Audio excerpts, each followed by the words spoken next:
Assalamualaikum sahabat, jumpa lagi di sini di cerita Ruqyah Syariah. Sebelum kita dengarkan cerita, ada baiknya subscribe, like, share, dan komen dulu agar saya tambah bersemangat berceritanya. Langit malam itu tampak gelap. Awan tebal menggantung rendah, menutupi bulan yang biasanya menerangi bumi. Angin berhembus perlahan, membawa aroma tanah basah dan dedaunan yang baru saja gugur. Di tengah kesunyian desa kecil tempat aku tinggal, hanya suara jangkrik dan burung hantu yang sesekali terdengar menyelingi uningnya malam. Aku duduk sendirian di teras rumahku yang sederhana. Rumahku berada di pinggir desa, tidak jauh dari hutan kecil yang selama ini menjadi tempat banyak cerita mistis beredar. Sebagai seorang praktisi Ruqyah Syariah, aku memang sering mendapat kunjungan warga yang merasa terganggu oleh makhluk halus atau sihir. Namaku Ustadz Fajar. Meski sebenarnya aku belum lama menjalani profesi ini. Setelah beberapa tahun belajar ilmu ruqyah secara intensif, aku mulai membuka pengajian kecil-kecilan dan membantu warga yang butuh pertolongan spiritual. Aku percaya bahwa ayat-ayat Al-Quran adalah senjata paling ampuh melawan gangguan jin dan syaitan.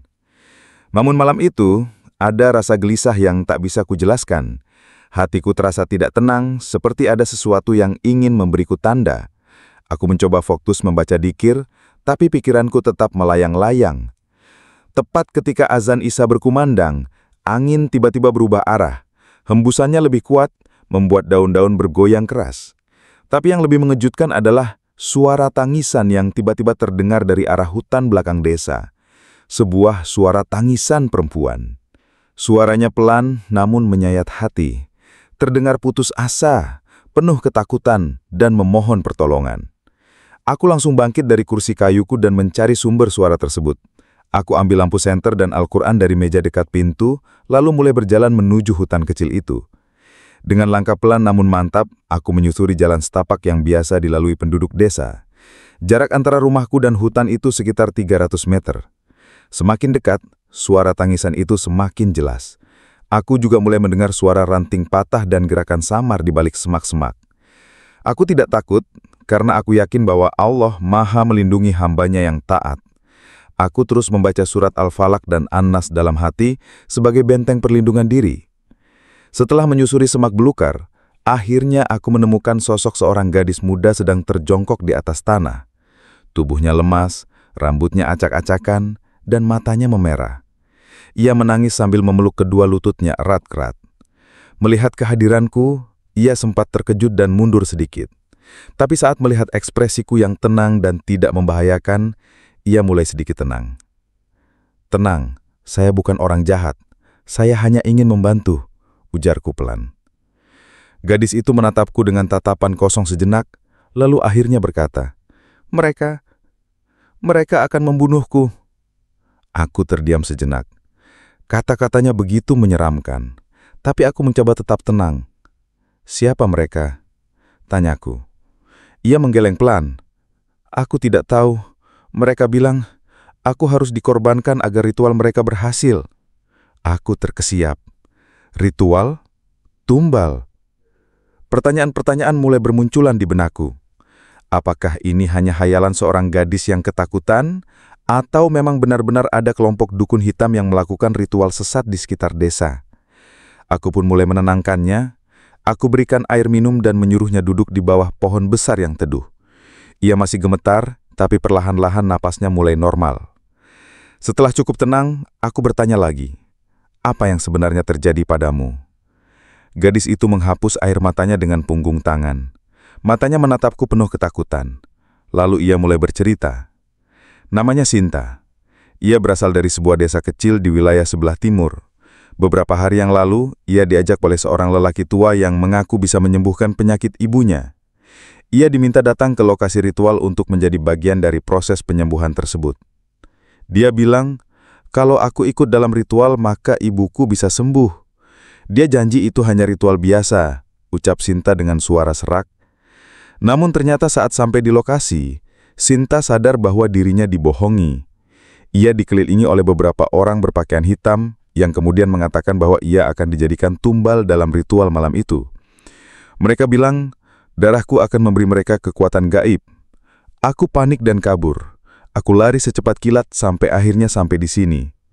Aku mendengarkan dengan seksama. Kisah Sinta terdengar begitu nyata.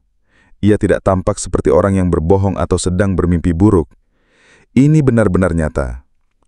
Setelah mendengar kisahnya, aku memutuskan untuk membacakan ayat-ayat ruqyah padanya. Aku yakin ia telah terkena pengaruh jin atau sihir dari para dukun itu. Aku mulai dengan membaca surat Al-Baqarah, lalu dilanjutkan dengan surat Ar-Ra'd, Al-A'raf, dan tentu saja surat Yasin. Aku juga bacakan surat Al-Falaq dan An-Nas serta doa perlindungan lainnya. Perlahan tapi pasti, tubuh Sinta mulai tenang. Napasnya lebih ringan, matanya tidak lagi memancarkan ketakutan yang sama. Ia bahkan tersenyum kecil. "Terima kasih, rasanya lebih baik sekarang," katanya. Aku tersenyum hangat. "Itu karena Allah sedang melindungi kamu. Kita harus tetap waspada. Mereka mungkin masih mencarimu." Karena situasi yang masih belum aman, aku memutuskan untuk membawa Sinta pulang ke rumahku. Ia tidak memiliki tempat lain untuk berlindung, dan aku tidak bisa membiarkannya sendirian di tengah hutan. Di rumah aku memberinya minuman hangat dan menyediakan tempat tidur di salah satu kamar tamu. Aku juga menyalakan lampu minyak aromaterapi yang dicampur dengan minyak zaitun dan minyak habatus sauda sebagai bentuk proteksi tambahan. Aku tidak bisa tidur malam itu. Aku terus memikirkan cerita Sinta. Siapa sebenarnya para dukun itu? Apakah mereka benar-benar ada? Dan apakah mereka akan mencari Sinta? Aku sholat tahajud dengan khusyuk. Aku memohon kepada Allah agar memberiku petunjuk dan perlindungan. Aku juga memohon keselamatan untuk Sinta dan keluarganya. Setelah sholat, aku mulai menyusun rencana. Aku harus mencari tahu lebih lanjut tentang kelompok dukun itu. Jika benar mereka melakukan ritual tumbal, maka ini adalah ancaman besar bagi desa kami. Aku berniat mengunjungi Mbah Rono, seorang tokoh agama dan sesepuh desa yang dikenal memiliki banyak pengetahuan tentang dunia metafisik dan sejarah daerah ini. Selain itu, aku juga akan memberitahu tokoh desa lainnya, agar mereka waspada. Tidak boleh lagi ada korban yang jatuh karena ulah dukun-dukun hitam. Aku menatap jam dinding. Pukul 2.30 pagi. Langit mulai memerah di sebelah timur. Burung-burung mulai berkicau perlahan. Pagi akan segera datang. Dan bersama matahari pagi itu, harapan baru juga lahir. Matahari pagi mulai naik, menyinari halaman rumahku dengan cahaya hangat. Burung-burung berkicau riang, angin sepoi-sepoi bertiup perlahan, membawa aroma tanah basah dan daun kering. Namun, suasana hatiku tidak semenyenangkan bagi itu. Setelah semalaman mendengar cerita Sinta, aku merasa ada sesuatu yang lebih besar di balik semua ini. Ritual tumbal itu bukan hal biasa. Bahkan di desa-desa terpencil sekalipun, praktek seperti itu sangat jarang terjadi. Jika benar terjadi, maka ini adalah ancaman serius bagi masyarakat sekitar. Aku melihat ke arah kamar tamu tempat Sinta beristirahat. Ia masih tertidur lelap. Aku bersyukur ia bisa tidur nyenyak setelah mengalami trauma berat semalam. Namun, aku tahu waktu tidak akan menunggu. Aku harus bertindak cepat jika ingin memastikan tidak ada korban lain yang jatuh. Saat Sinta bangun, aku langsung menyambutnya dengan segelas teh hangat dan roti panggang. Ia tampak lebih tenang dibanding malam tadi, meski raut wajahnya masih menyimpan sedikit ketakutan. "Aku ingin kamu ceritakan lagi secara lengkap apa yang kamu lihat dan alami," ujarku sambil duduk di seberangnya. Ia meneguk tehnya perlahan, lalu mulai bercerita. Lokasi ritual itu berada di sebuah bangunan tua, bekas keraton atau semacam istana kecil. Letaknya agak masuk ke dalam hutan, tidak jauh dari sungai kecil. Bangunan itu sudah rusak dan tertutup tanaman liar, tapi masih cukup besar dan terlihat angker. Aku mendengarkan dengan penuh perhatian. Di dalamnya ada beberapa orang dengan pakaian hitam. Mereka menggunakan penutup kepala juga. Beberapa dari mereka membawa alat-alat aneh, patung kayu, tulang belulang, dan kain putih panjang. Aku sempat melihat mereka menulis sesuatu di lantai dengan bubuk hitam. "Apakah kamu ingat bentuk simbolnya?" tanyaku. Ia menggeleng pelan. Aku takut sekali saat itu, tapi yang pasti itu bukan simbol Islam. Simbolnya berbentuk lingkaran dengan garis-garis yang saling bersilang. Aku mencatat semua informasi itu dalam pikiranku. Dari deskripsinya, sepertinya mereka melakukan ritual yang mirip dengan ilmu hitam atau sihir jahat yang sering dikaitkan dengan dunia metafisik gelap. Setelah sarapan, aku memutuskan untuk pergi ke lokasi yang disebut Sinta. Aku ingin melihat sendiri apakah bangunan itu benar-benar ada dan apakah ada jejak aktivitas ritual di dalamnya. Sebelum berangkat, aku persiapkan diriku secara spiritual. Aku sholat duhur dengan khusyuk, lalu membacakan surat Al-Baqarah sebagai benteng perlindungan. Aku juga membawa Al-Quran, air zam-zam, dan minyak habatus saudah. Aku juga memberikan instruksi kepada Sinta agar tetap tinggal di rumah dan tidak keluar sampai aku kembali. Jika kamu merasa tidak nyaman atau melihat sesuatu yang aneh, bacalah surat Al-Falaq dan An-Nas. Allah selalu melindungi kita, pesanku padanya. Ia menengguk dengan ekspresi percaya diri. Meski masih sedikit takut, ia tampak lebih kuat hari ini. Perjalanan menuju lokasi memakan waktu sekitar 15 menit dengan berjalan kaki. Jalannya cukup sulit karena medan yang tidak rata dan banyak ditumbuhi semak belukar. Langkah-langkahku pelan namun mantap. Aku terus membaca zikir dalam hati, memohon perlindungan dari Allah SWT. Aku juga membaca surat Al-Ra'd agar hatiku tetap tenang dan pikiran jernih. Setelah melewati jurang kecil dan jembatan kayu yang sudah lapuk, akhirnya aku melihat bangunan tua yang disebut Sinta. Bangunan itu benar-benar terlihat seperti bekas istana kecil. Atapnya rusak, dindingnya retak-retak dan pintu besi depannya berkarat. Di sekelilingnya tumbuh pepohonan tinggi yang membuat suasana semakin suram. Aku berdiri di depan gerbang sambil mengamati sekeliling. Tidak ada suara burung, tidak ada suara binatang, hanya kesunyian yang terasa menusuk. Dengan hati-hati, aku membuka pintu kayu yang sudah rapuh. Suaranya berderit keras memecah kesunyian pagi. Aku masuk perlahan, senter di tangan dan Al-Quran terselip di pinggang. Di dalamnya ruangan itu gelap dan pangap. Bau tanah basah dan dupa menyengat hidungku. Di tengah ruangan utama, tampak sebuah lingkaran besar yang digambar dengan bubuk hitam. Di tengah lingkaran itu, ada simbol aneh yang belum pernah aku lihat sebelumnya. Aku mendekat dan mencoba mengamati lebih dekat. Di sekeliling lingkaran terdapat bekas pembakaran, beberapa potongan kain putih dan tulang-tulang kecil yang tampak seperti tulang binatang.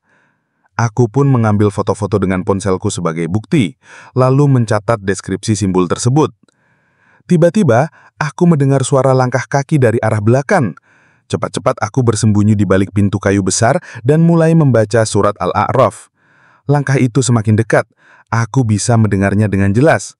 Namun saat aku mengintai dari balik tiang, tidak ada siapa-siapa. Hanya angin yang berhembus perlahan. Tetapi, bulu kuduku berdiri. Aku yakin ada sesuatu atau seseorang yang sedang mengamatiku dari kejauhan. Aku memutuskan untuk segera meninggalkan lokasi. Tapi sebelum pergi, aku ambil sedikit bubuk hitam dan tulang kecil sebagai sampel untuk analisis lebih lanjut. Setelah sampai di rumah, aku langsung membersihkan diri dan mandi dengan air zam-zam. Aku juga membacakan ayat-ayat ruqyah pada pakaian yang kukenakan tadi. Sinta menyambutku dengan tatapan cemas. "Ada apa?" tanyanya. Aku menatapnya dengan tenang. Bangunan itu benar-benar ada, dan aku yakin mereka benar-benar melakukan ritual tumbal. Wajah Sinta langsung memucat. "Lalu mereka mungkin masih mencariku?" tanyanya dengan suara gemetar. Aku mengangguk. "Ya, karena itulah kamu harus tetap di sini. Aku akan mencari bantuan dari tokoh desa dan Mbah Rono. Kita harus menghentikan mereka sebelum ada korban lain yang jatuh." Beberapa jam kemudian aku mengunjungi rumah kepala desa. Ia adalah seorang pria parubaya yang dikenal adil dan bijaksana. Aku menceritakan semua yang telah terjadi, termasuk penyelamatan Sinta, penemuan bangunan ritual, dan indikasi adanya kelompok dukun hitam di desa kami. Kepala desa mendengarkan dengan serius. Ia bahkan mengizinkan aku untuk meminta bantuan dari para pemuda desa jika diperlukan. Kita tidak bisa membiarkan ini terus berlanjut. Ini bukan hanya soal keyakinan atau mitos. Ini adalah kejahatan yang harus dihentikan, katanya dengan tegas. Aku menghela napas lega. Setidaknya, aku tidak sendirian dalam menghadapi masalah ini. Setelah dari rumah kepala desa, aku memutuskan untuk mengunjungi rumah Mbah Rono. Ia adalah seorang ulama tua yang dikenal memiliki banyak pengetahuan tentang sejarah desa dan dunia metafisik. Rumahnya berada di ujung desa, terletak di atas bukit kecil yang dikelilingi pohon mangga. Suasananya damai, tenang, dan jauh dari hiruk-pikuk desa. Setelah sampai, aku langsung disambut oleh Mbah Rono dengan senyum ramah. "Ada apa, Nak Fajar? Kau tampak cemas," ujarnya dengan nada khawatir. Aku menjelaskan semua yang telah terjadi. Saat aku menyebut lokasi ritual dan simbol yang kutemukan, ekspresi wajahnya berubah menjadi serius. Ini bukan perkara biasa. Kelompok itu mungkin bagian dari sekte lama yang pernah ada di wilayah ini. Mereka percaya dengan tumbal manusia, mereka bisa mendapatkan kekuatan gaib. Aku mendengarkan dengan seksama. Untuk melawan mereka, kita butuh lebih dari sekedar keberanian. Kita butuh strategi, doa, dan pertolongan Allah. Kita juga harus memperkuat iman masyarakat agar tidak mudah tergoda dengan ajakan sesat mereka. Aku mengangguk. Aku tahu pertempuran ini baru saja dimulai. Setelah kunjunganku ke rumah Mbah Rono, aku pulang dengan pikiran yang penuh. Informasi yang ia berikan sangat berharga. Aku kini tahu bahwa kelompok dukun hitam itu bukan hanya sekedar penyihir biasa. Mereka adalah bagian dari sekte lama yang konon pernah menguasai wilayah ini ratusan tahun silam. Mereka percaya bahwa dengan ritual tumbal, mereka bisa mendapatkan kekuatan gaib yang membuat mereka sulit dikalahkan. Namun, sebagai seorang praktisi ruqyah syariah, aku percaya bahwa kekuatan Allah jauh lebih besar dari semua itu. Aku tiba di rumah menjelang maghrib. Sinta menyambutku dengan tatapan cemas.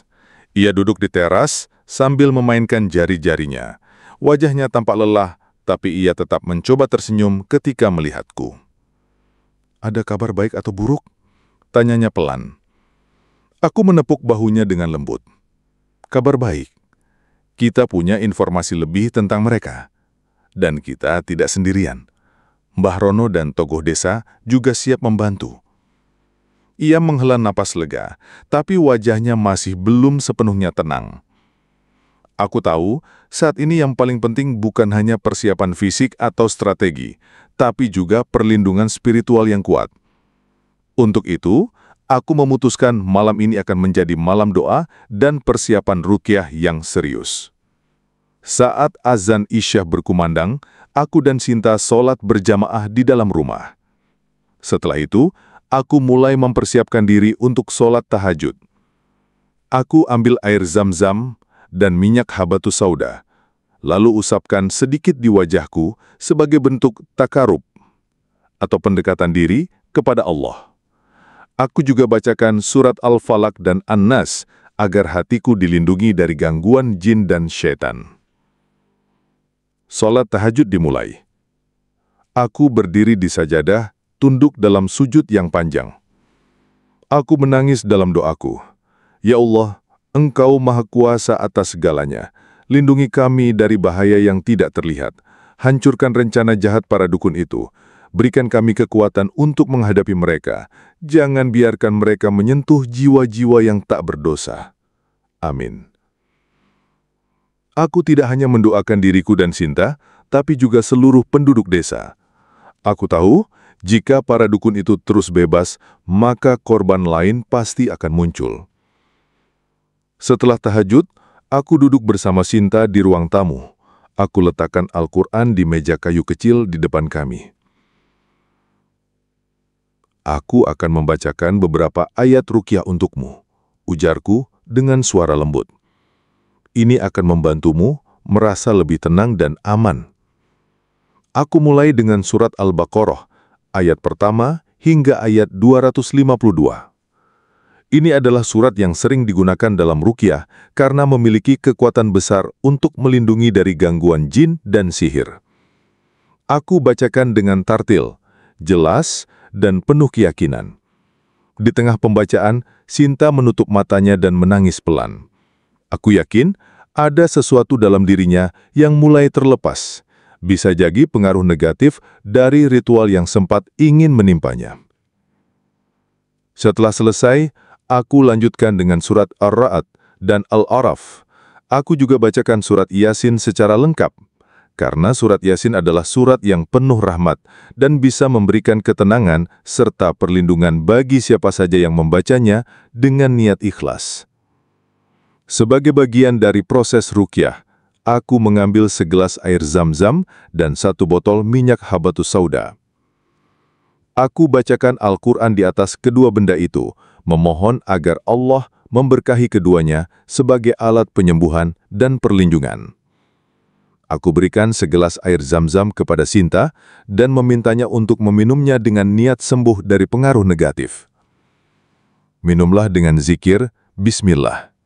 Ini adalah air yang diberkahi oleh Allah. Percayalah bahwa dengan izinnya, kamu akan sembuh dan selamat, ujarku. Sinta meneguk air itu perlahan. Saat ia selesai, wajahnya terlihat lebih cerah. Ia mengucapkan terima kasih padaku, lalu meneteskan air mata haru. Aku juga mengoleskan minyak habatus sauda pada kedua telapak tangannya, di belakang leher dan di dada. Minyak ini adalah obat yang disebutkan Rasulullah Shallallahu Alaihi Wasallam. Gunakanlah setiap hari. Bacakan juga surat Al-Falaq dan An-Nas sebelum mengoleskannya, pesanku. Ia mengangguk patuh.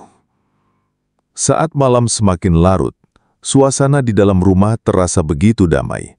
Lampu minyak menyala redup, angin malam berhembus perlahan, dan suara jangkrik terdengar samar-samar.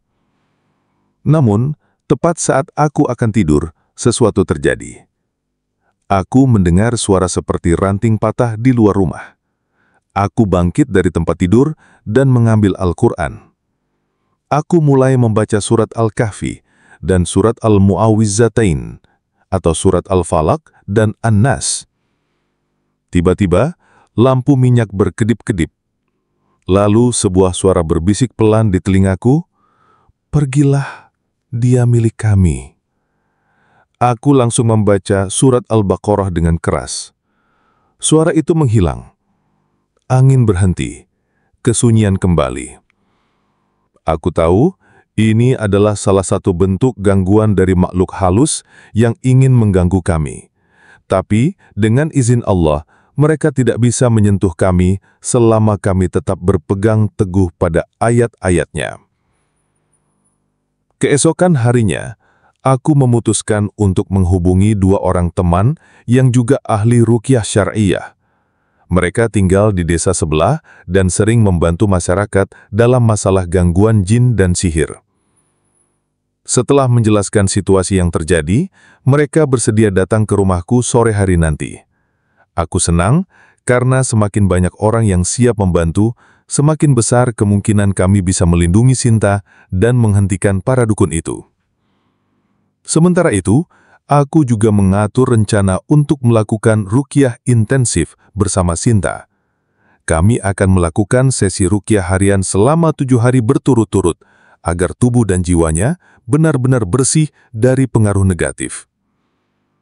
Dalam bab ini, kita belajar bahwa ruqyah syar'iyah bukan hanya soal membaca ayat-ayat Al-Quran, tapi juga tentang keyakinan, kesabaran, dan komitmen untuk melawan kejahatan metafisik dengan cara yang sesuai syariat. Allah berfirman, وَنُنَزِّلُ مِنَ الْقُرْآنِ مَا هُوَ شِفَاءٌ وَرَحْمَةٌ لِلْمُؤْمِنِينَ. Dan kami turunkan dari Al-Quran suatu yang menjadi penawar dan rahmat bagi orang-orang yang beriman. Quran Surat Al-Isra ayat 82. Ayat ini mengingatkan kita bahwa Al-Quran adalah obat paling mujarab untuk segala jenis gangguan, baik fisik maupun spiritual. Dengan membacanya, memahami maknanya, dan mengamalkannya, kita bisa melindungi diri dari bahaya dunia gaib. Setelah beberapa hari melakukan persiapan ruqyah dan doa perlindungan, aku mulai merasa bahwa tubuhku dan jiwa Sinta telah terlindungi dengan baik. Namun, rasa penasaran dan tanggung jawab membuatku tidak bisa berhenti hanya sampai di sini. Aku harus tahu lebih banyak tentang para dukun itu. Siapa mereka? Apa tujuan sebenarnya dari ritual mereka? Dan apakah masih ada korban lain yang akan dijadikan tumbal? Malam itu, setelah sholat Isya, aku memutuskan untuk menyusup ke bekas bangunan keraton tempat ritual tumbal dilakukan. Aku yakin, jika malam ini adalah malam ritual, maka mereka pasti sedang berkumpul. Aku memberitahu Sinta bahwa aku harus pergi sejenak dan memintanya untuk tetap berada di dalam rumah. Aku juga menyarankan agar ia terus membaca surat Al-Falaq dan An-Nas serta menjaga zikirnya selama aku pergi. Jika kamu merasa tidak nyaman atau mendengar suara aneh, Bacalah ayat-ayat ruqyah. Allah tidak akan meninggalkanmu. Pesanku padanya. Ia mengangguk dengan mata penuh kepercayaan. Aku tersenyum lembut, lalu keluar dari rumah dengan langkah pelan namun mantap. Sebelum berangkat, aku kembali melakukan persiapan spiritual. Sholat sunnah 2 rakaat sebagai permohonan perlindungan, membaca surat Al-Baqarah secara lengkap, mengoleskan minyak habatus sauda pada tubuhku sambil membacakan surat Ar-Ra'd, membawa air zam-zam dan Al-Quran kecil dalam tas. Aku juga menghubungi 2 rekan ruqyah, Ustadz Faris dan Ustadz Hanif, untuk meminta bantuan jika diperlukan. Mereka bersedia menunggu di dekat lokasi dan siap datang jika aku dalam bahaya. Dengan bekal doa dan keyakinan bahwa Allah adalah pelindung terbaik, aku mulai berjalan menuju bangunan tua di tengah hutan. Langkah-langkahku terdengar pelan di atas daun-daun kering. Bulan purnama bersinar redup, tertutup awan tebal. Angin dingin bertiup perlahan, membuat bulu kuduku merinding. Sekitar 15 menit kemudian, aku tiba di lokasi. Bangunan keraton tua itu tampak lebih suram di malam hari. Pintu kayunya yang rapuh bergoyang pelan karena angin.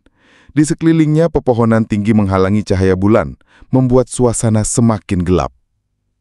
Aku bersembunyi di balik semak-semak, mencoba mengamati dari kejauhan. Ternyata, benar dugaanku. Lampu redup menyala dari dalam bangunan dan terdengar suara mantra yang dibacakan oleh beberapa orang. Aku menahan napasku. Mereka benar-benar serius ingin membunuh Sinta demi ritual mereka. Aku mencatat semua informasi yang kutemukan. Ada 5 hingga 7 orang dalam kelompok ini. Mereka menggunakan alat-alat ritual seperti patung kayu, kain putih, tulang belulang dan bubuk hitam. Mereka menggunakan mantra dalam bahasa asing yang belum pernah aku dengar. Mereka berniat mencari Sinta dan membunuhnya jika ketemu. Mereka percaya bahwa darah tumbal akan memberi mereka kekuatan gaib. Aku sadar, ini bukan sekedar ritual biasa. Ini adalah bentuk penyimpangan agama yang sangat berbahaya. Kelompok ini jelas harus dihentikan sebelum ada korban tak dosa lain yang jatuh. Namun saat aku mencoba mengambil foto dengan ponselku, salah satu dari mereka sepertinya menyadari keberadaanku. "Ada yang mengawasi kita!" teriak salah satu dari mereka. Lampu redup di dalam ruangan tiba-tiba berkedip-kedip. Bau dupa semakin menyengat. Lalu terdengar suara angin kencang dari arah luar. Aku langsung berlari keluar melalui kecelah yang sama. Saat melewati gerbang, aku membaca surat Al-Baqarah dengan suara keras untuk melindungi diri dari gangguan jin. Namun sesuatu terjadi. Salah satu dari mereka, seorang pria tua berjubah hitam, tampak mengucapkan sesuatu. Seketika udara di sekitarku terasa berat.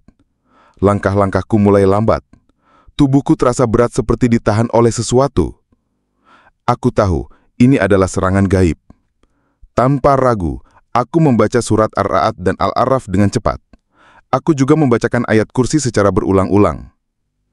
Penghalang tak terlihat itu mulai hilang. Aku bisa berlari lagi.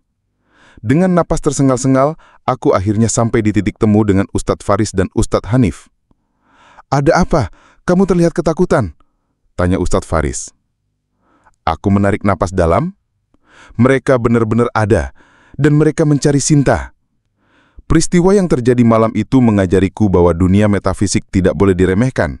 Para dukun hitam dan penyihir mungkin tampak seperti cerita fiksi, namun faktanya mereka benar-benar ada di sekitar kita. Namun sebagai umat Islam, kita tidak perlu takut. Allah telah memberi kita senjata ampuh melawan gangguan jin dan syaitan. Al-Quran. Wa nunazzilu minal Qur'ani ma huwa syifa'u wa rahmatul lil mu'minin. Dan kami turunkan dari Al-Quran suatu yang menjadi penawar dan rahmat bagi orang-orang yang beriman. Quran Surat Al-Isra ayat 82.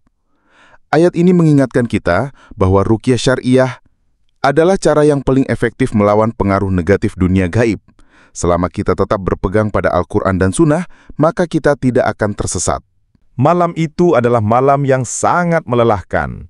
Setelah berhasil menyusup ke markas para dukun hitam dan mendengar rencana mereka untuk mencari Sinta, aku langsung kembali ke rumah dengan napas tersengal-sengal. Tubuhku terasa berat, seolah-olah masih membawa beban dari tempat itu. Saat sampai di rumah, Sinta menyambutku dengan tatapan cemas. ia langsung membawakanku segelas air zam-zam yang telah dibacakan ayat ruqyah. "Apa yang terjadi? Kamu tampak ketakutan," tanyanya pelan.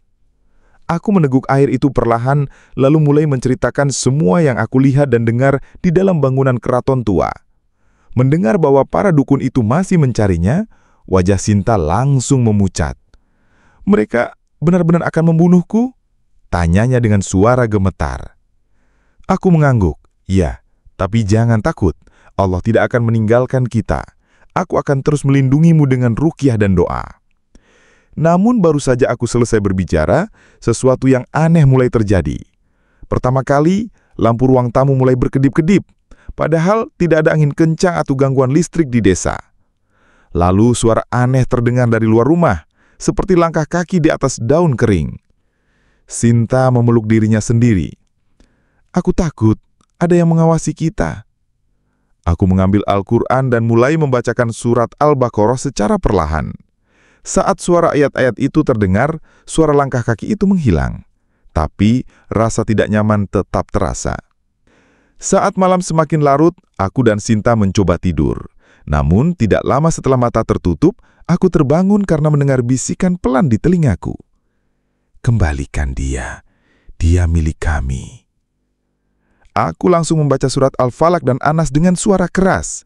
Bisikan itu menghilang, tapi tubuhku basah oleh keringat dingin. Keesokan paginya, Sinta mulai menunjukkan tanda-tanda aneh. Ia mengeluh sakit kepala yang sangat perah, padahal sebelumnya kondisinya sudah membaik. Ia juga mulai mengigau saat tidur dan mengatakan hal-hal yang tidak jelas. Aku mulai mencurigai bahwa ia telah terkena pengaruh sihir atau gangguan jin dari para dukun itu. Untuk memastikannya, aku memanggil Ustadz Faris dan Ustadz Hanif, dua rekan ruqyah yang telah membantuku sebelumnya. Saat mereka tiba, kami melakukan pemeriksaan awal terhadap Sinta. Aku mulai membacakan surat Al-Ra'ad dan Al-A'raf. Saat sampai pada ayat tertentu, Sinta tiba-tiba menangis keras dan memegang kepalanya. "Sakit, sakit sekali," desisnya. Aku tahu ini adalah tanda bahwa ada gangguan jin yang mulai terganggu oleh ayat-ayat ruqyah. Proses ruqyah intensif dimulai. Karena situasi yang semakin serius, kami memutuskan untuk melakukan ruqyah intensif selama 7 hari berturut-turut.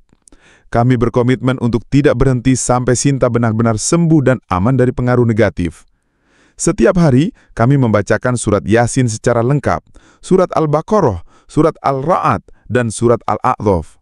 Kami juga menggunakan air zam-zam dan minyak habatus sauda yang telah dibacakan ayat ruqyah. Selain itu, Sinta dianjurkan untuk membaca zikir pagi dan petang, membaca surat Al-Falaq dan An-Nas sebelum tidur, tidak keluar rumah tanpa pengawasan, menjaga wudhu dan sholat 5 waktu. Namun seiring berjalannya proses ruqyah, para dukun hitam sepertinya semakin marah, serangan gaib pun semakin intens. Pada hari ketiga, lampu rumah mulai padam tanpa sebab. Tidak ada pemadaman listrik di desa, tapi semua lampu mati secara bersamaan. Aku mencoba menyalakan senter, tapi baterainya tiba-tiba habis. Saat itu, suara angin kencang terdengar dari luar rumah, padahal cuaca sebenarnya sangat tenang. Tiba-tiba Sinta menjerit keras.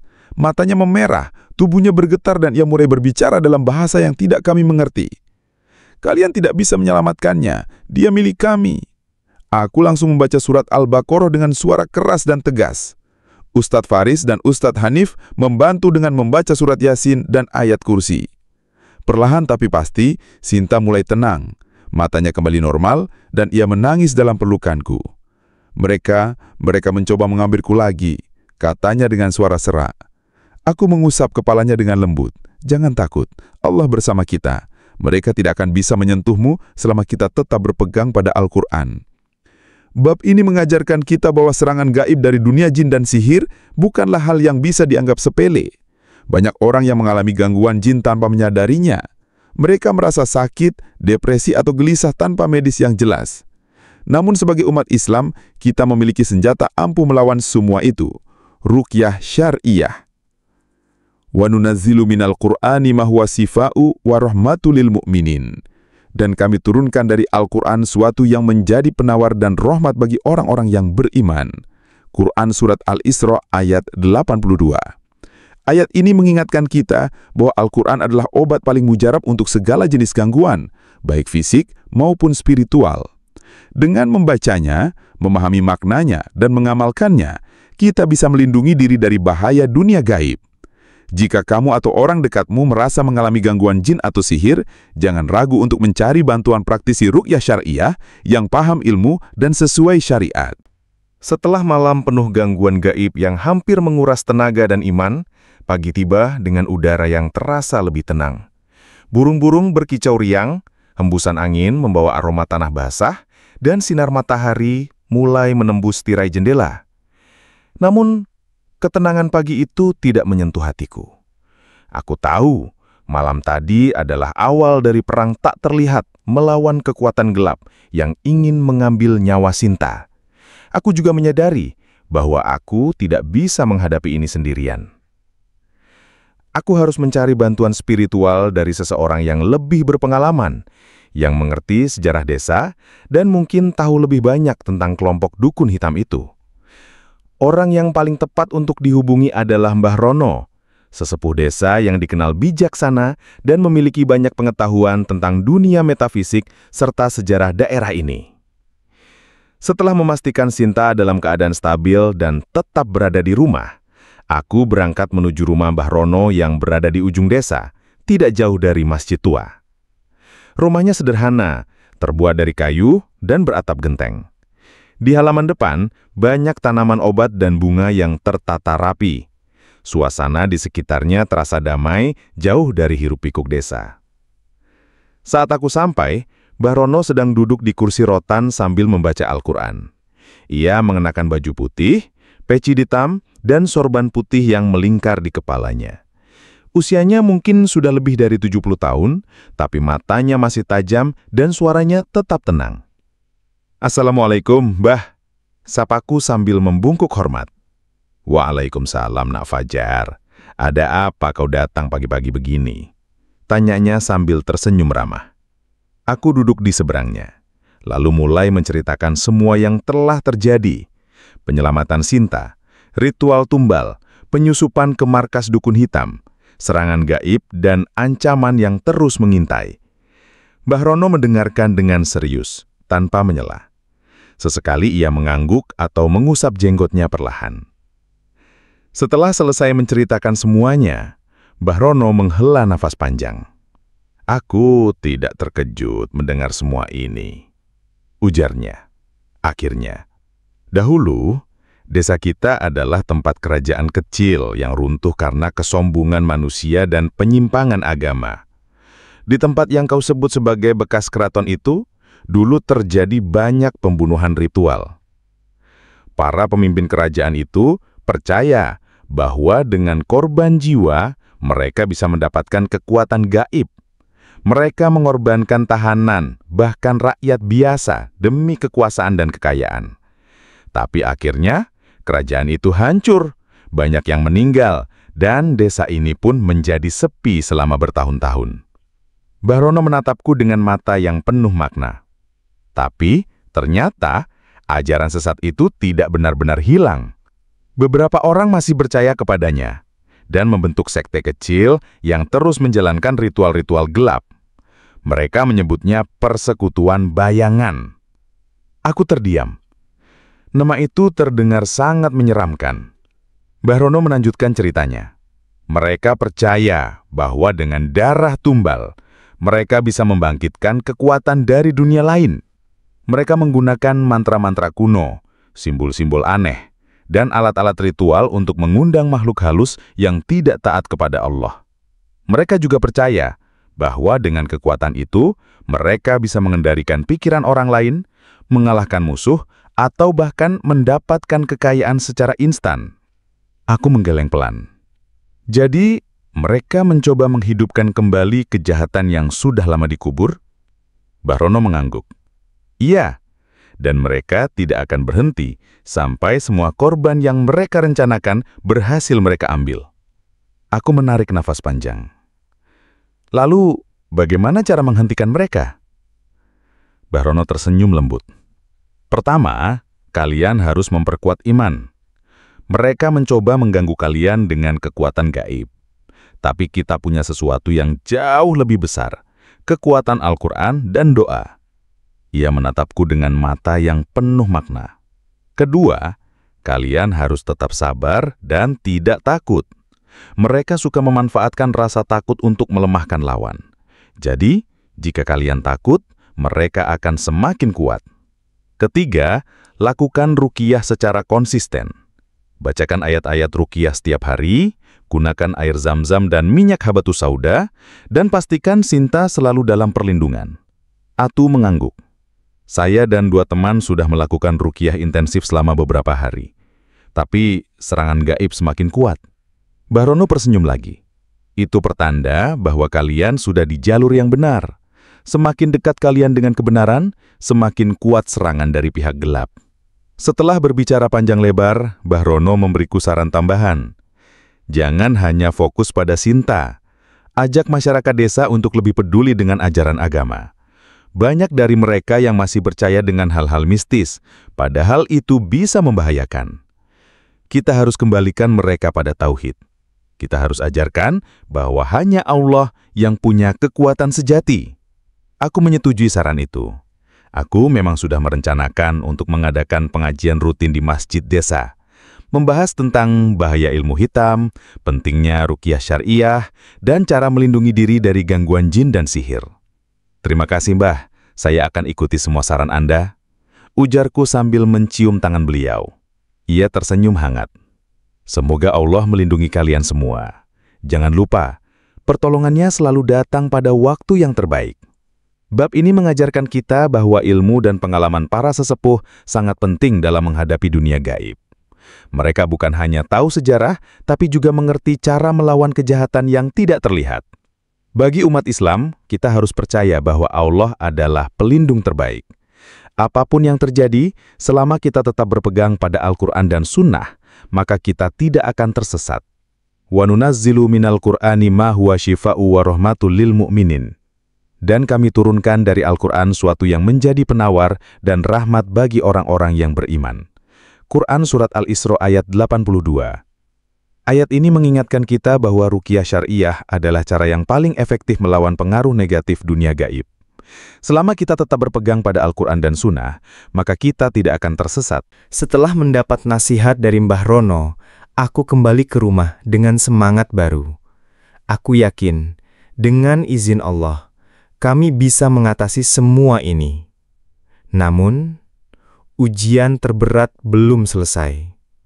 Saat itu, malam telah menjelma.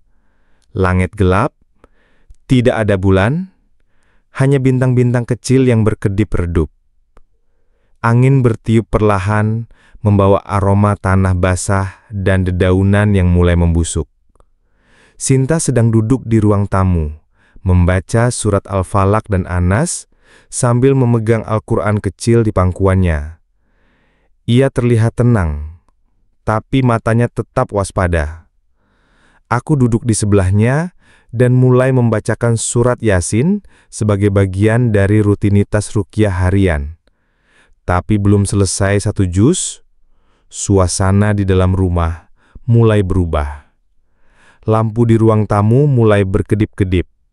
Padahal listrik di desa stabil. Tiba-tiba, suara angin kencang terdengar dari luar, meskipun cuaca sebenarnya sangat tenang. Sinta menatapku dengan mata penuh ketakutan. Ada yang datang, aku bisa merasakannya. Aku mencoba menenangkannya. Jangan takut, Allah Maha melindungi hambanya yang taat. Namun tak lama kemudian, Sinta mulai menunjukkan tanda-tanda gangguan jin. Matanya memerah, napasnya tidak teratur, tubuhnya bergetar. Ia mulai berbicara dalam bahasa yang tidak dimengerti. Aku langsung mengambil air zam-zam dan minyak habatus sauda, lalu mengusapkannya ke wajah dan tangannya sambil membaca surat Al-Baqarah dan surat Ar-Ra'd. Namun, reaksinya semakin keras. Ia menjerit, tubuhnya terguncang-guncang, dan suaranya mulai berubah menjadi serak dan dalam. "Kembalikan dia, dia milik kami." Aku langsung menyadari, jin itu sedang berbicara melalui Sinta. Dengan cepat, aku menghubungi Ustadz Faris dan Ustadz Hanif, dua rekan ruqyah yang telah membantuku sebelumnya. Mereka langsung datang ke rumahku dengan membawa Al-Quran dan perlengkapan ruqyah. Saat mereka tiba, kondisi Sinta semakin memburuk. Ia menangis keras, memukul-mukul lantai, dan terus mengucapkan kata-kata yang tidak jelas. Kami segera membentuk lingkaran di sekelilingnya dan mulai membacakan ayat-ayat ruqyah secara bersamaan.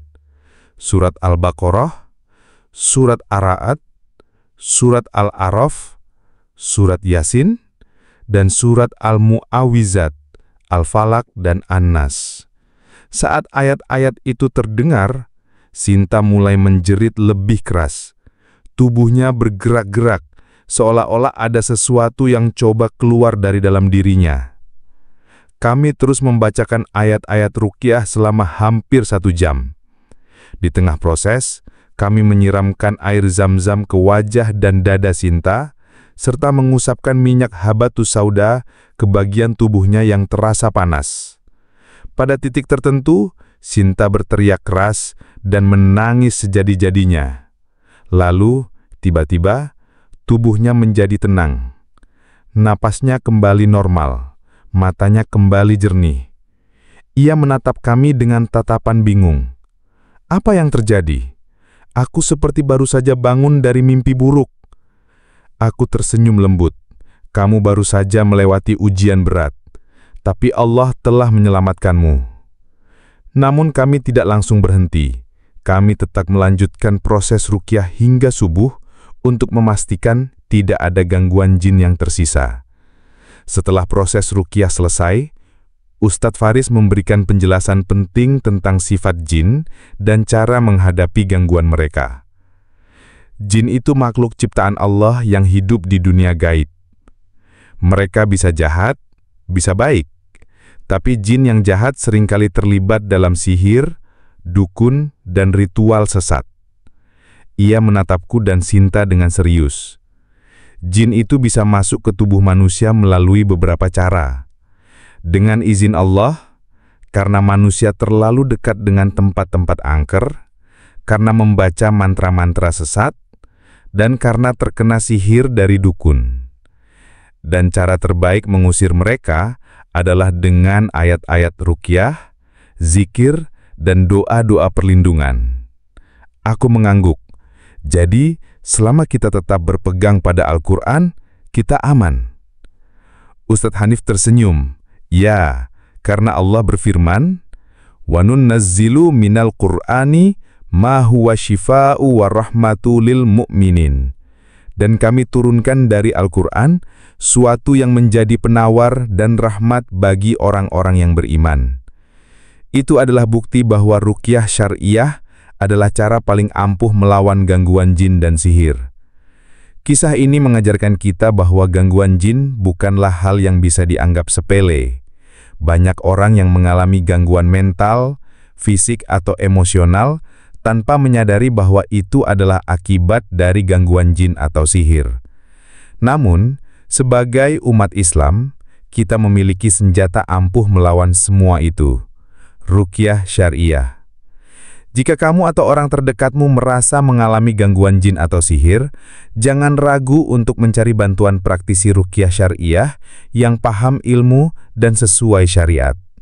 Beberapa tanda-tanda gangguan jin atau sihir meliputi sakit kepala yang tidak bisa dijelaskan sebabnya, mimpi buruk berulang-ulang, rasa takut yang tidak jelas, perubahan emosi drastis, kesulitan tidur atau tidur terganggu, merasa diawasi atau diikuti, sulit fokus atau berkonsentrasi, sakit di dada atau perut tanpa sebab medis. Jika kamu mengalami beberapa tanda tersebut, mulailah dengan membaca ayat-ayat ruqyah secara rutin, menjaga zikir pagi dan petang, serta memohon perlindungan kepada Allah. Allah Maha Penyembuh, dan dengan izinnya, semua penyakit bisa disembuhkan. Setelah malam penuh ujian dan serangan gaib yang berhasil kami atasi, aku menyadari bahwa saatnya telah tiba untuk mengambil langkah lebih lanjut. Tidak cukup hanya dengan melindungi Sinta dan melakukan ruqyah intensif. Kami harus menghentikan para dukun hitam itu sebelum mereka mencelakakan lebih banyak orang. Aku segera menghubungi Kepala Desa dan Mbah Rono untuk membicarakan rencana penangkapan. Aku juga memanggil Ustadz Faris dan Ustadz Hanif untuk membantu sebagai saksi spiritual sekaligus pendukung doa dan perlindungan.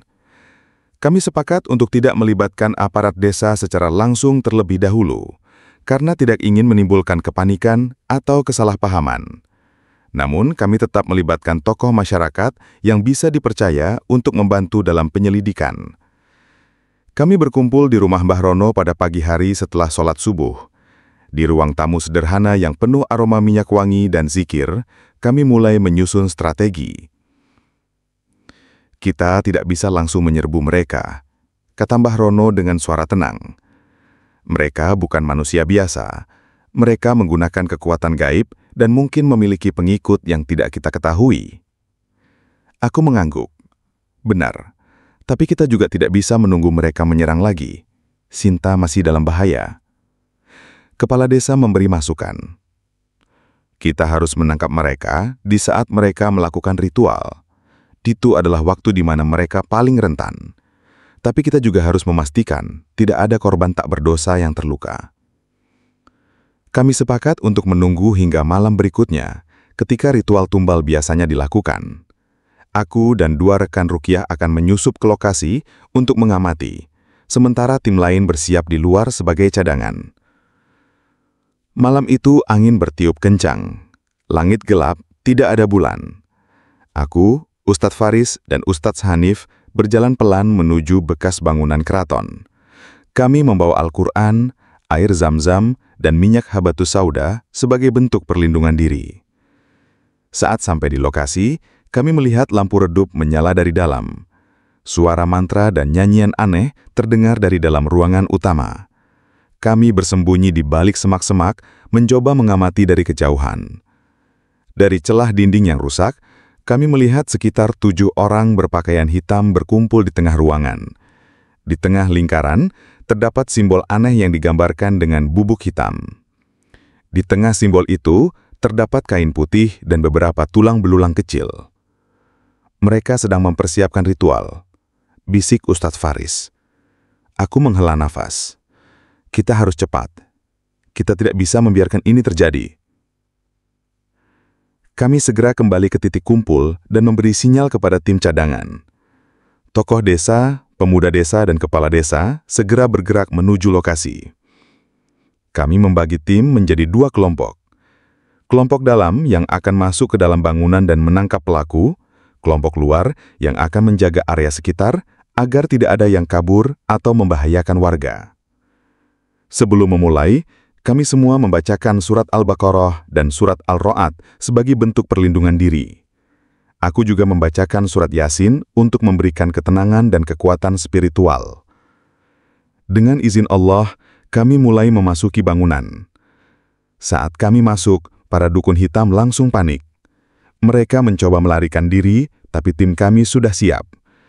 Beberapa dari mereka mencoba melawan dengan mantra-mantra aneh, tapi tidak ada yang berhasil karena kami terus membaca ayat-ayat ruqyah.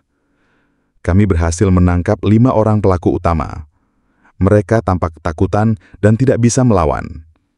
Di dalam bangunan, kami menemukan banyak alat ritual. Patung kayu bertanduk, kain putih panjang, tulang belulang, bubuk hitam, buku mantra berisi simbol-simbol aneh, dan benda-benda yang tampaknya digunakan untuk sihir. Semua barang bukti kami amankan dan serahkan kepada kepala desa untuk diserahkan ke pihak yang berwajib. Setelah para dukun ditangkap, kami melakukan interogasi sederhana di bawah pengawasan tokoh desa. Salah satu dari mereka akhirnya mengakui semuanya. Kami adalah bagian dari persekutuan bayangan. Kami percaya bahwa dengan darah tumbal, kami bisa mendapatkan kekuatan gaib untuk mengendalikan pikiran orang lain dan menundukkan musuh. Kami sudah melakukan ritual ini sejak bertahun-tahun. banyak korban yang tidak pernah ditemukan. Tapi Sinta kabur, dan kalian mengganggu rencana kami. Aku menetapnya dengan tajam. Kalian tidak hanya mengganggu iman, tapi juga membahayakan nyawa orang. Apa yang kalian lakukan adalah dosa besar di hadapan Allah.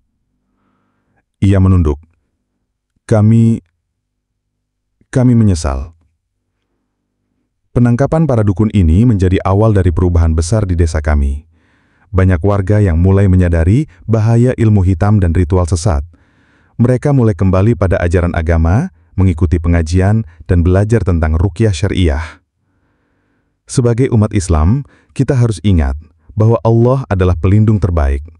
Apapun yang terjadi, selama kita tetap berpegang pada Al-Quran dan Sunnah, maka kita tidak akan tersesat. Wa nunazzilu minal Qur'ani ma huwa shifaa'un wa rahmatul lil mu'minin. Dan kami turunkan dari Al-Quran suatu yang menjadi penawar dan rahmat bagi orang-orang yang beriman. Ayat ini mengingatkan kita bahwa ruqyah syariah adalah cara yang paling efektif melawan pengaruh negatif dunia gaib. Selama kita tetap berpegang pada Al-Quran dan Sunnah, maka kita tidak akan tersesat. Setelah para dukun hitam berhasil ditangkap dan alat-alat ritual disita, suasana di desa mulai kembali tenang. Tidak ada lagi suara aneh di tengah malam, tidak ada lagi angin kencang tanpa sebab, dan tidak ada lagi rasa ketakutan yang menyelimuti setiap sudut rumah. Namun, meskipun para pelaku sudah dihukum dan ritual tumbal dihentikan, Sinta masih membutuhkan waktu untuk pulih secara mental, spiritual, dan emosional. Ia telah melalui pengalaman traumatis yang hampir merenggut nyawanya. Ia butuh dukungan, bimbingan, dan ruqyah syariah yang terus-menerus. Aku, Ustadz Faris, dan Ustadz Hanif sepakat untuk membantu Sinta melalui proses pemulihan ini. Kami juga melibatkan Mbah Rono dan tokoh agama lainnya untuk memberikan bimbingan keagamaan yang lebih dalam. Pemulihan spiritual adalah hal yang paling penting bagi Sinta. Ia telah terpapar oleh mantra-mantra sesat, simbol-simbol ilmu hitam, dan ritual yang melanggar ajaran agama. Untuk membersihkan jiwa dan tubuhnya dari pengaruh negatif itu, kami memulai dengan ruqyah intensif selama 7 hari berturut-turut. Setiap hari, kami membacakan surat Yasin, surat Al-Baqarah, surat Ar-Ra'd, surat Al-A'raf, surat Al-Mu'awwidhatain, Al-Falaq, dan Anas. Selain itu, kami juga menggunakan air Zam-Zam yang telah dibacakan ayat ruqyah dan minyak habatus sauda sebagai bentuk perlindungan tambahan. Air Zam-Zam diminum setiap pagi, sementara minyak digunakan untuk mengusap tubuh setelah sholat. Setiap kali ayat ruqyah dibacakan, Sinta merasakan perubahan. Ia merasa lebih tenang, lebih ringan, dan lebih percaya diri. Ia juga mulai bisa tidur nyenyak tanpa mimpi buruk. Selain dari sisi spiritual, Sinta juga membutuhkan dukungan mental dan emosional. Pengalaman hampir dijadikan tumbal meninggalkan luka yang dalam. Ia sering merasa takut, cemas, dan tidak percaya diri.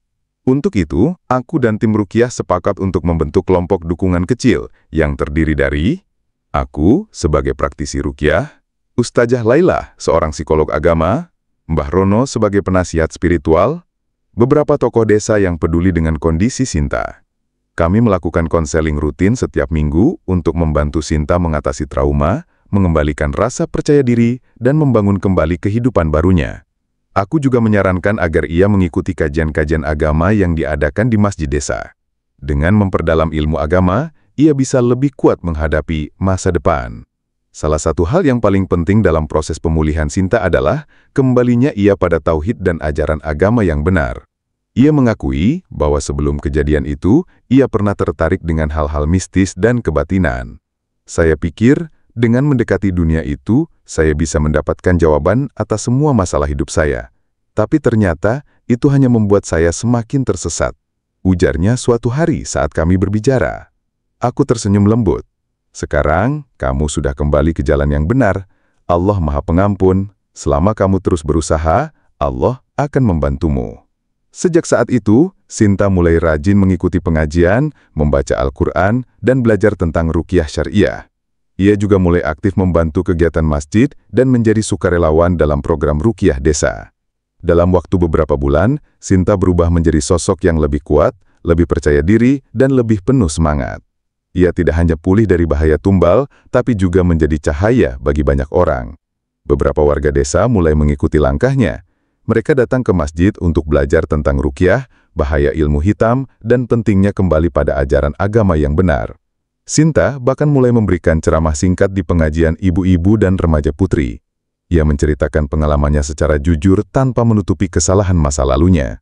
Aku dulu percaya bahwa kekuatan gaib bisa membantuku, tapi ternyata itu hanyalah jebakan setan. Yang benar-benar menyelamatkanku adalah iman, doa, dan Al-Quran, katanya dalam salah satu pengajian. Aku bangga melihat perubahan itu. Sinta bukan hanya selamat dari bahaya tumbal, tapi juga menjadi cahaya bagi banyak orang. Bab ini mengajarkan kita bahwa proses pemulihan dari trauma dan gangguan gaib tidak bisa dilakukan dalam semalam. Dibutuhkan waktu, kesabaran, doa, dan usaha yang terus-menerus.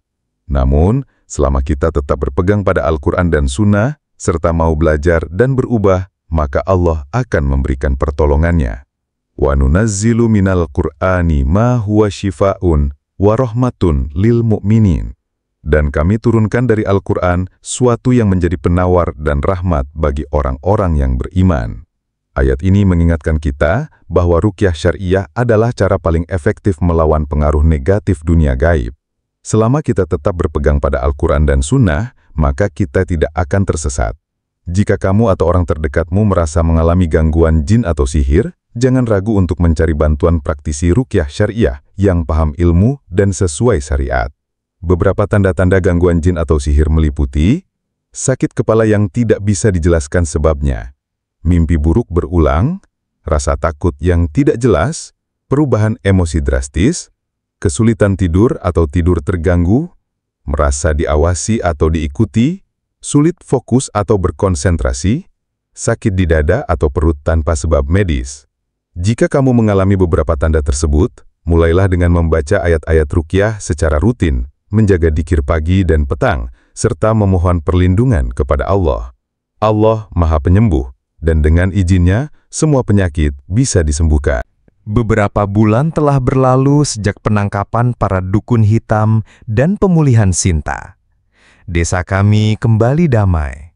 Tidak ada lagi suara aneh di tengah malam, tidak ada lagi angin kencang tanpa sebab, dan tidak ada lagi rasa ketakutan yang menyelimuti setiap sudut rumah.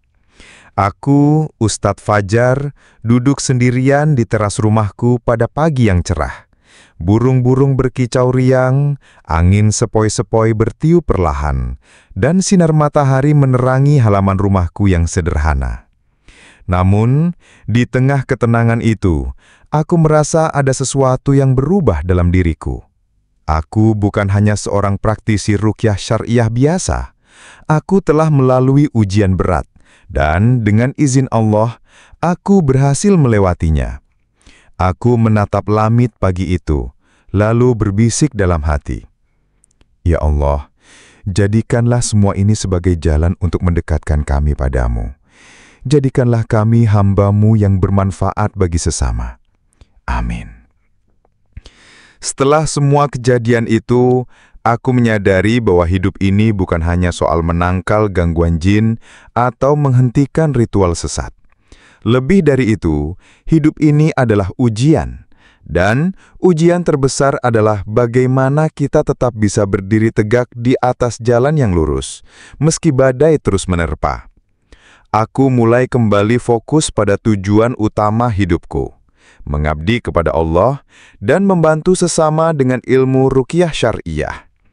Aku mengadakan pengajian rutin di masjid desa, membahas tentang pentingnya tauhid, bahaya ilmu hitam dan dukun, manfaat ruqyah syariah, cara melindungi diri dari gangguan jin dan sihir. Setiap minggunya, warga desa mulai berdatangan.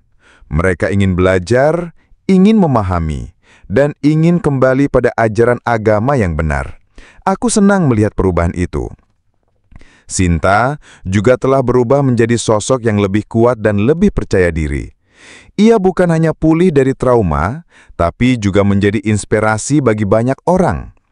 Ia mulai aktif dalam kegiatan masjid, membantu pengajian ibu-ibu, dan menjadi sukarelawan dalam program ruqyah desa. Ia bahkan mulai menulis cerita pengalamannya sebagai bentuk edukasi bagi orang lain.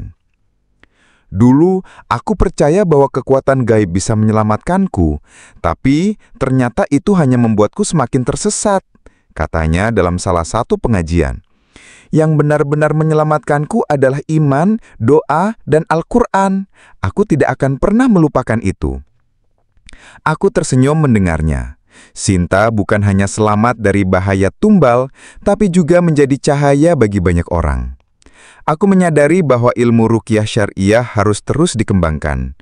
Aku mulai membaca buku-buku tentang ruqyah, mengikuti kajian online, dan bertukar pikiran dengan praktisi ruqyah dari berbagai daerah. Aku juga mulai menulis artikel dan cerita pengalaman nyata untuk dibagikan kepada masyarakat luas. Tujuanku sederhana, mengedukasi masyarakat tentang pentingnya ruqyah syariah dan bahaya ilmu hitam. Aku percaya bahwa ruqyah bukan hanya tentang membaca ayat-ayat Al-Quran, tapi juga tentang membangun iman, ketakwaan, dan ketaatan kepada Allah. Wa nunazzilu minal Qur'ani ma huwa syifa'u wa rahmatul lil mu'minin. Dan kami turunkan dari Al-Quran suatu yang menjadi penawar dan rahmat bagi orang-orang yang beriman. QS Al-Isra ayat 82. Ayat ini mengingatkan kita bahwa Al-Quran adalah obat paling mujarab untuk segala jenis gangguan, baik fisik maupun spiritual. Bab ini mengajarkan kita bahwa hidup ini adalah ujian, dan setiap ujian yang kita hadapi adalah cara Allah mengangkat derajat hambanya. Jika kamu pernah mengalami gangguan jin, sihir, atau trauma berat, ingatlah bahwa Allah tidak akan meninggalkanmu. Selama kamu tetap berpegang pada Al-Quran dan Sunnah, maka kamu tidak akan tersesat. Berikut adalah beberapa pesan penting dari bab ini. 1. Ruqyah syariah adalah obat yang sahih. Ruqyah syariah adalah cara yang paling ampuh melawan gangguan jin dan sihir. Bacalah ayat-ayat ruqyah secara rutin, gunakan air zam-zam dan minyak habatus sauda, dan jaga zikir pagi dan petang. 2. Kembali pada tauhid adalah kunci. Jangan pernah percaya pada hal-hal yang bertentangan dengan tauhid. Percayalah hanya kepada Allah, karena hanya Dialah yang punya kekuatan sejati. 3. Jangan takut pada dunia gaib. Jin dan setan tidak bisa menyentuhmu selama kamu tetap berpegang pada Al-Quran dan Sunnah. Jangan biarkan rasa takut menguasaimu. 4. Terus berusaha dan percaya pada pertolongan Allah. Setiap masalah yang kamu hadapi pasti ada jalan keluarnya. Yang penting adalah terus berusaha, bersabar, dan memohon pertolongan kepada Allah. 5. Jadilah cahaya untuk orang lain. Seperti Sinta, kamu juga bisa menjadi inspirasi bagi orang lain. Bagikan pengalamanmu, bantu sesama, dan jadilah hamba yang bermanfaat. Setelah semua yang terjadi, aku kembali pada tujuan hidupku, mengabdi kepada Allah dan membantu sesama dengan ilmu ruqyah syariah. Aku tidak hanya menyelamatkan Sinta dari ritual tumbal, tapi juga membantu banyak orang menyadari pentingnya kembali pada ajaran agama yang benar. Aku berdoa, Ya Allah, jadikanlah aku hamba-Mu yang bermanfaat. Lindungi aku dan keluargaku dari gangguan jin dan sihir. Jadikanlah Al-Quran sebagai cahaya dan penawar bagiku dan keluargaku. Amin.